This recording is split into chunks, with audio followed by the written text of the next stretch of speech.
Talvez você conheça alguém que já desistiu da igreja. Olhou para a igreja e viu tanta coisa errada, ou tanta bagunça, e simplesmente decidiu desistir. Talvez você mesmo já tenha sido tentado a fazer isso. Talvez você já tenha conhecido de perto alguns dos desafios e das tensões que a gente vive dentro da igreja, e você tenha sido tentado a simplesmente pular fora. E uma pergunta que a gente precisa fazer é: o que segura a nossa onda? O que nos faz não desistir da igreja?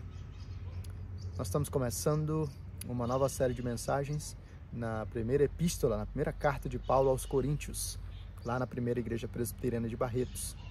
E ao longo dessa carta a gente vai observar uma igreja bagunçada, caótica em muitos sentidos, mas uma igreja que é orientada e tratada pelo Senhor. Eu sou Allen, sou pastor da primeira igreja presbiteriana de Barretos, e eu quero te convidar a acompanhar essas mensagens e esses resumos que a gente vai trabalhar por aqui. Bom, a gente vai começar olhando para 1 Coríntios, capítulo 1, do versículo 1 ao versículo 9, que diz assim: Paulo, chamado pela vontade de Deus para ser apóstolo de Jesus Cristo, e o irmão Sóstenes, a igreja de Deus que está em Corinto, aos santificados em Cristo Jesus, chamados para ser santos, com todos os que em todo lugar invocam o nome de nosso Senhor Jesus Cristo, Senhor deles e nosso. Graça a vós outros e paz da parte de Deus, nosso Pai, e do Senhor Jesus Cristo. Sempre dou graças a meu Deus a vosso respeito, a propósito da sua graça, que vos foi dada em Cristo Jesus, porque em tudo fostes enriquecidos nele, em toda palavra e em todo conhecimento, assim como o testemunho de Cristo tem sido confirmado em vós, de maneira que não vos falte nenhum dom, aguardando vós a revelação de nosso Senhor Jesus Cristo, o qual também vos confirmará até o fim, para serdes irrepreensíveis no dia de nosso Senhor Jesus Cristo. Fiel é Deus, pelo qual fostes chamados à comunhão de seu Filho, Jesus Cristo, nosso Senhor. O que Paulo está fazendo aqui? Paulo está escrevendo para uma igreja que está passando por uma série de desafios. Essa igreja foi plantada por ele, você olha isso lá em Atos, capítulo 18, e essa igreja está em uma cidade que tem uma série de desafios especiais. Corinto é uma capital da província romana da Acaia, e ela funciona como uma espécie de mini Roma, e ali ela traz uma mistura de pessoas e de culturas e de ideias.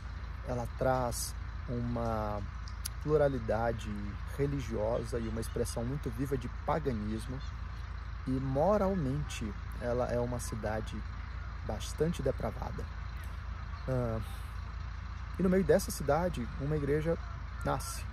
Paulo passa 1 ano e meio ali em Corinto, ensinando, discipulando, direcionando as pessoas.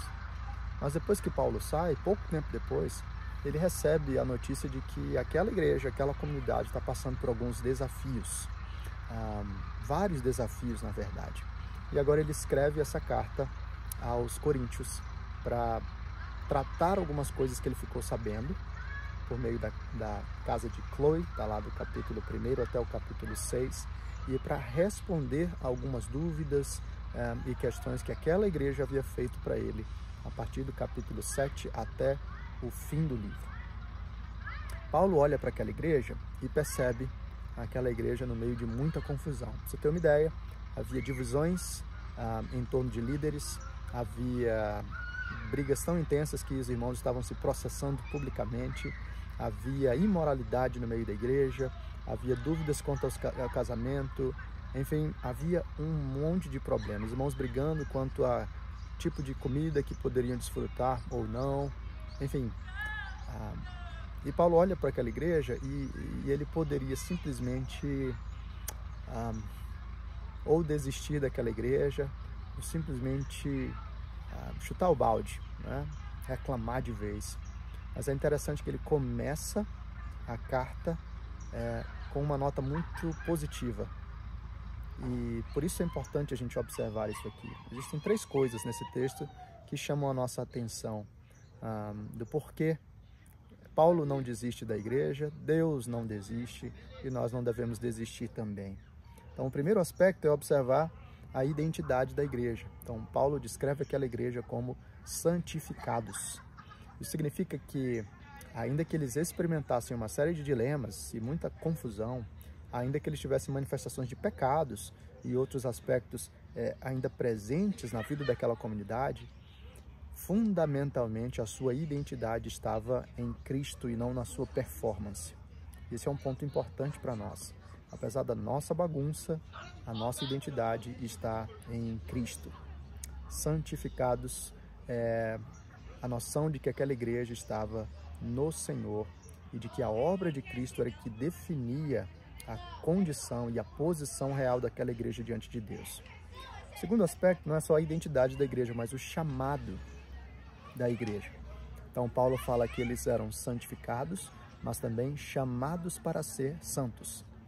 E a ideia é a seguinte: se em Cristo nós somos santos, por causa do que Cristo fez, nós estamos em uma posição diante de Deus que é favorável, isso não significa que a gente possa viver de qualquer forma.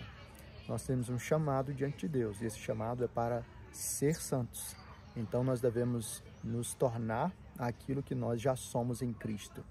Isso significa exercer as disciplinas e a busca contínua para crescer em santidade diante de Deus. Nós somos chamados para isso, então a gente vai ter que trabalhar os nossos erros, as nossas falhas e buscar o Senhor. E tem um terceiro aspecto. Nós temos a esperança da igreja, porque o apóstolo Paulo diz que Cristo, o Senhor, os confirmará. Ele diz assim: aguardando vós a revelação de nosso Senhor Jesus Cristo, o qual também vos confirmará até o fim, para serdes irrepreensíveis no dia de nosso Senhor Jesus Cristo. Quer dizer, ainda que aquela igreja estivesse vivendo naquele momento tanta bagunça, eles aguardavam e confiavam que o Senhor os confirmaria até aquele dia final, em que o próprio Senhor os apresentaria diante de si irrepreensíveis. E tudo isso baseado na fidelidade de Deus.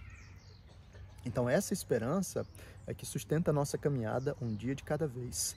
Nos faz olhar para os nossos pecados, para as nossas falhas, para as nossas confusões e não chutar o balde, não desistir. Porque Deus está trabalhando em nós e nós aguardamos a obra completa que Ele cumprirá em nossa vida. Então o chamado e a esperança e a identidade nos fazem olhar para a igreja de uma forma especial.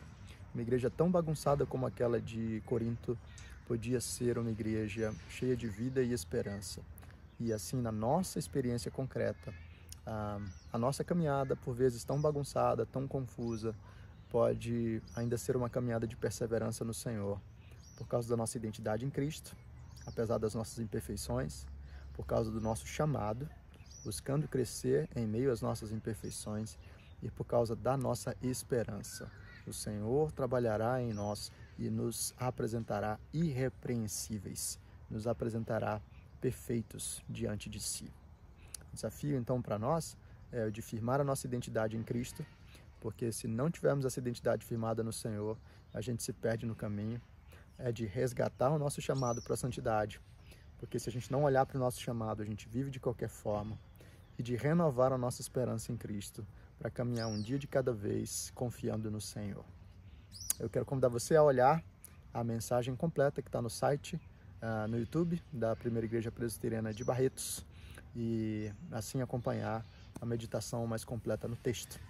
Mas fica desde já o guia para você usar essa mensagem reduzida no pequeno grupo e assim refletir, repensar e conversar com os irmãos sobre a nossa experiência de imperfeição, sobre os nossos desafios como igreja, mas a necessidade de fortalecermos a identidade, a santidade e a esperança. Deus abençoe você. Até a próxima.